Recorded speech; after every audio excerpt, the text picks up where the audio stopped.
ఆకాశం యాసిడ్ వర్షం కురిపించడం ప్రారంభించినప్పుడు ముగ్గురు మహిళలు ఒక క్యానోపీ కింద చిక్కుకున్నారు.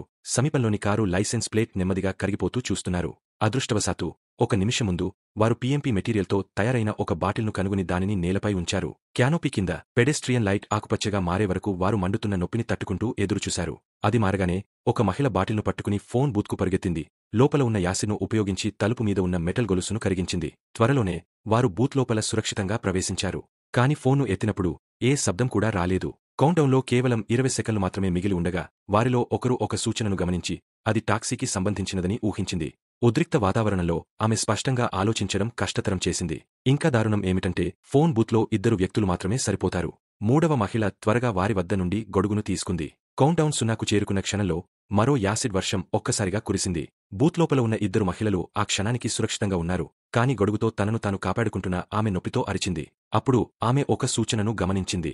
ఫోన్ను ఎత్తాలి, ఆపై ఉంచాలి, తర్వాత 3వ రింగ్లో మళ్లీ ఎత్తాలి.